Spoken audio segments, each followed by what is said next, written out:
Entrevista coletiva está de volta. Resíduos químicos, como tenho, o que fazer com eles? Estamos com a bióloga e química Maria Luísa de Souza. No intervalo anterior deixamos a pergunta. Temos muitos locais para colocar esses resíduos, né, essa cinza que surge depois da cremação dos produtos tóxicos, dos resíduos. Quantos são, onde estão, como eles são, por favor?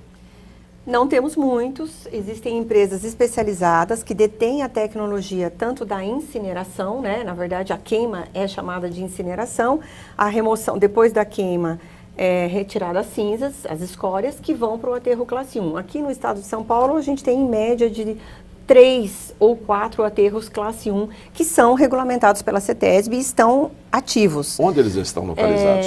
Em São Paulo nós temos um que está localizado ali próximo da rodovia dos Bandeirantes, não é o aterro Bandeirantes, que detém a tecnologia de resíduos orgânicos, é um pouquinho mais para frente, por volta do quilômetro 32. Esse é o mais próximo aqui da nossa região. E para lá, por exemplo, e os outros?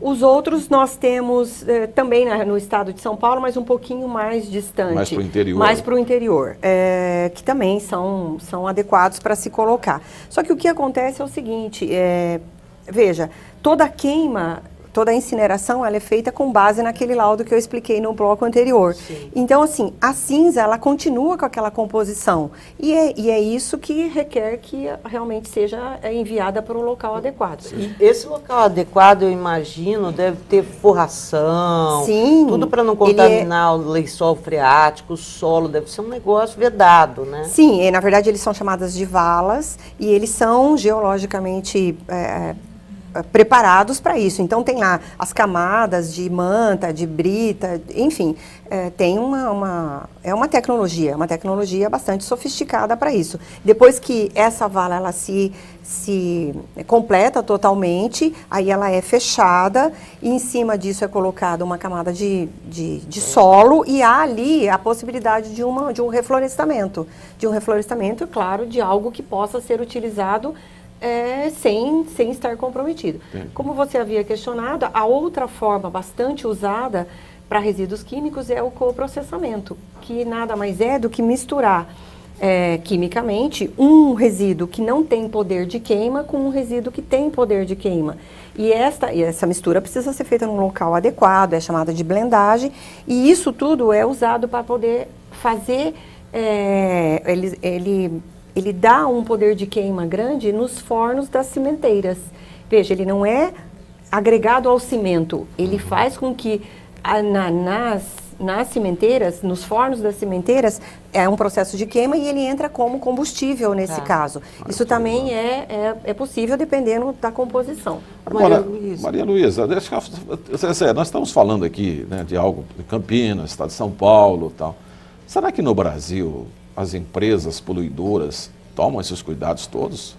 Existem muitas regiões que sim, algumas regiões não.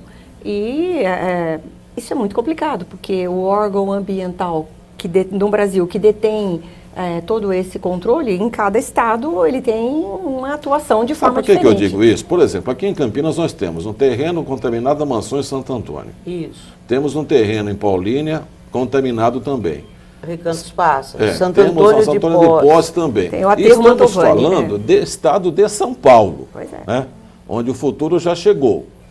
E o futuro já chegou para outras regiões, eu fico achando que, sabe, o erro que foi cometido aqui... Em muitos lugares, eu não sei, Maria Luísa, mas a gente chega assim, quando você vai em Pernambuco, tem indústria? Tem, mas é menos do que aqui. E o que está lá são indústrias que têm aqueles ISO aquilo, que exige hoje da própria indústria uma responsabilidade maior, não exige?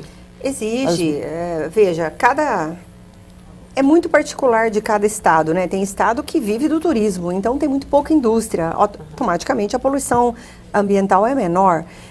Essa exigência de certificação que você colocou, veja, nós temos a ISO 9001, versão 2008, que é uma norma só baseada na qualidade, em procedimentos de qualidade.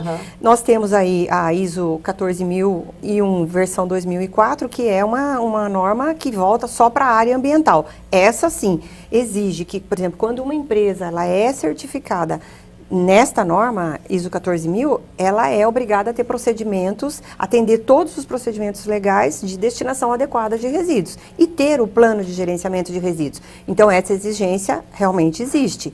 E vai por aí fora. Existe, assim, uma série de regulamentações. Por exemplo, as multinacionais, elas são sempre muito cobradas pela sua matriz lá fora, né? Que, como fora do Brasil, a situação de resíduos ela é muito criteriosa, então a cultura da multinacional vem e é onde você tem aí um controle mais acirrado. Mas você tem hoje, né, por exemplo, vamos falar aqui, dentro do município, uma série de atividades que são aí comerciais, que gera resíduo e você vê constantemente sendo colocado na calçada para a coleta pública levar. A coleta pública não leva, o que acontece? Passa, vai, exatamente.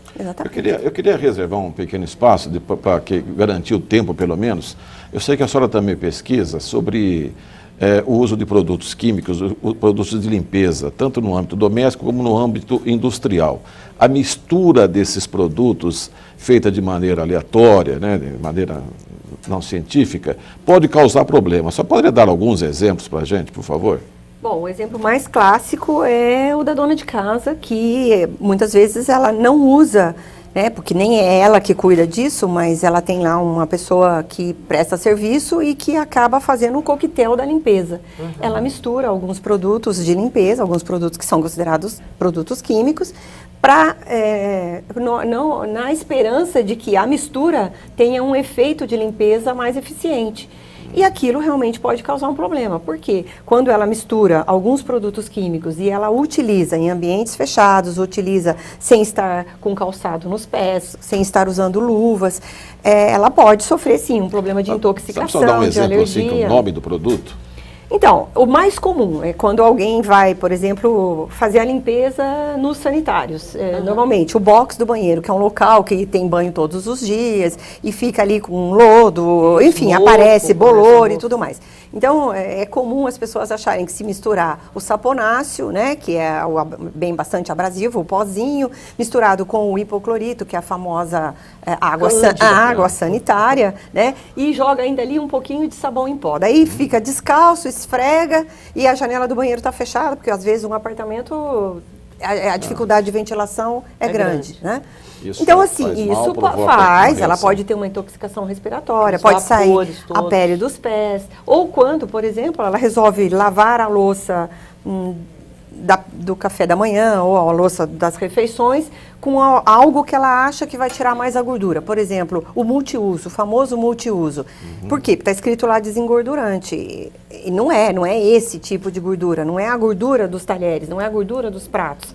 Na verdade, o multiuso é para ser usado para tirar a gordura de superfícies e não de louças. De louças usa-se o detergente. Então, o que é muito importante a gente recomendar é que quando se vai adquirir o produto de limpeza, leia-se no rótulo para que aquilo serve e tenha claro o que ela quer comprar. Então, eu preciso comprar um produto que limpe os vidros. Então, eu preciso ir para o supermercado, adquirir um produto cujo rótulo esteja escrito que ele é recomendado para limpar vidros. Olha, sinceramente, eu tenho lá minhas dúvidas, eu não fico em casa vendo ninguém fazer limpeza, mas tenho lá minhas dúvidas se todo mundo tem esse tipo de informação, viu? Tal de multiuso aí.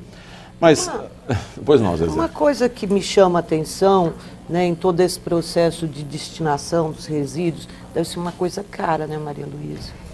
É uma coisa, veja, não é barato, é claro, por quê? Porque é uma prestação de serviço que envolve uma tecnologia bastante, eu diria, específica e especial. Os equipamentos são caros, é uma prestação de serviço cuja os profissionais dessa área têm que ter um treinamento, têm que ter uma formação técnica, então é uma mão de obra especializada. Por isso, é claro, mas é perfeitamente possível uma empresa, seja ela de que área for, atender às legislações e comprar esse tipo de trabalho. Isso faz parte dos custos. Isso já como diz o outro, tem que estar embutido nisso. Tem que estar embutido, é o custo fixo do processo. Onde fica o crematório, aí, o forno crematório da Ambicamp, que é a empresa que a senhora está trabalhando? Ela é a diretora técnica, Diretora técnica, né? A Ambicamp fica em Campinas, Sim. que é uma empresa que fica ali próximo no Jardim das Bandeiras, né, na rodovia Santos Dumont. Ali é feito todo o gerenciamento dos resíduos. Tá. A incineração é feita num incinerador que fica em Taboão da Serra, de uma empresa que trabalha parceira com a Ambicamp.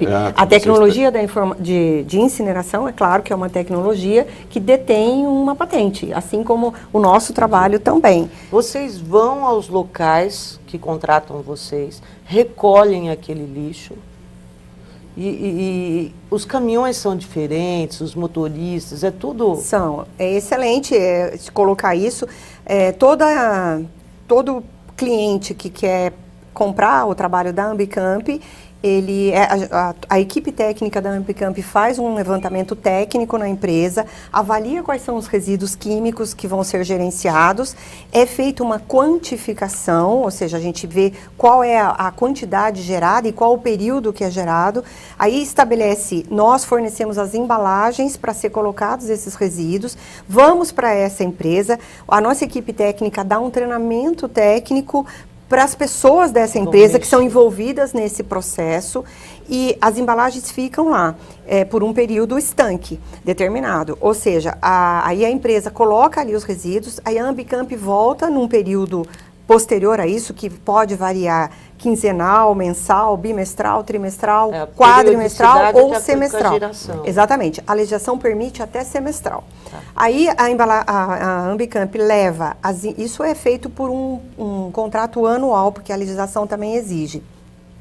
Então é feito com antecedência agendado a coleta, com o responsável técnico da empresa, leva-se as embalagens vazias para o próximo período, são novas, totalmente identificadas com código de barra, tem todo o processo de rastreabilidade que precisa ter, a legislação exige, traz-se as embalagens cheias e deixa as embalagens vazias.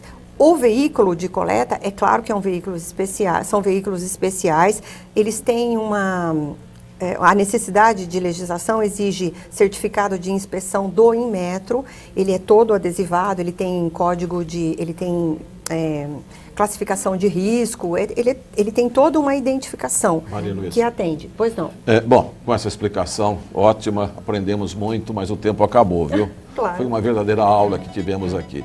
Muito obrigado pela presença aqui. Eu que agradeço pela oportunidade. Bom trabalho, agradecemos também a Ambicamp por ter nos explicado tudo isso. Zezé, muito obrigado, viu? Obrigada, Zé. Obrigada, Maria Luísa. Boa noite, ouvintes. Boa noite, ouvintes. Ouvintes, telespectadores. Obrigado a todos vocês que estiveram conosco. Uma boa semana a todos. No próximo domingo estaremos de volta com entrevista coletiva. Até lá.